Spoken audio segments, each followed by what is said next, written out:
To my right is a sylvan glade full of wild birds. To my left, a wild flower meadow buzzing with bees, invertebrates, and full of biodiversity. And behind me, the most sustainable and I think the most beautiful building on the Olympic site, which is the velodrome, which is where I'm heading.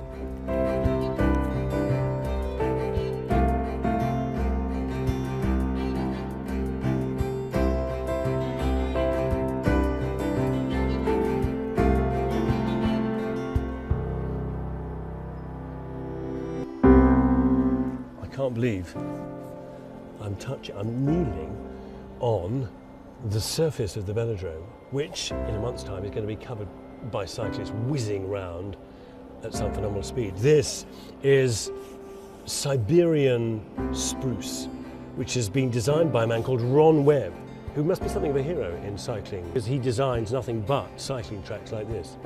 It's beautifully laid, it's beautifully smooth, and I can't find any splinters. The reason I'm here really is because I am an Olympic sustainability ambassador, which means I believe passionately there's a lot going on here which is not spoken about and which is not talked about or celebrated, which should be. And that's partly to do with the story of the buildings and the place. This velodrome itself is naturally passively ventilated. It has huge thermal mass. It keeps itself cool in the day, warm at night. It's ultra low energy consuming because of its light structure and its beautiful, elegant roof made from steel cable, not steel girders. That means they saved 1,000 tons of steel in the roof, and they saved an enormous amount of concrete in the foundations as well. So this is an example of an intelligent, efficient, resource-saving building, which is also at the same time, I have to say, the most beautiful building on the site in my view. That's only personal, of course, you understand that, but it is.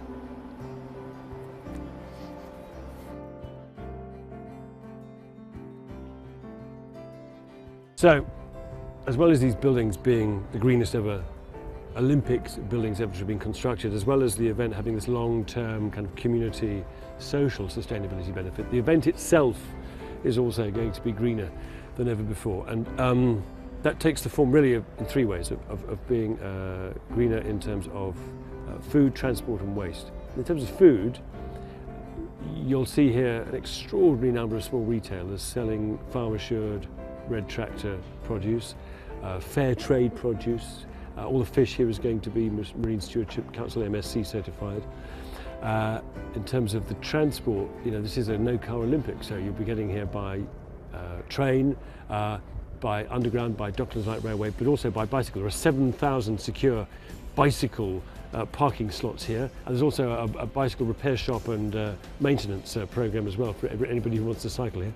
And the recycling, well, there's an extraordinary kind of regime here of recycling that involves, every time you buy anything here, it'll come marked with a little coloured dot as to what type of recycling package that is, and that you just find the appropriate coloured Dalek bin to stick it in. Actually, on top of that, there's a whole recycling and waste program, and that's not to mention the fact that the entire site itself was, over a number of years, remediated and recycled here. So, and we're standing right now actually on a bridge supported by gabions made out of concrete, which were buildings that stood here 10 years ago. This project has been a fantastic excuse to regenerate a piece of London. It is about the Games, of course, in the next, and everybody right now is focused on the next 2 to 3 months. But after that, this is going to be an extraordinary piece of urban regeneration.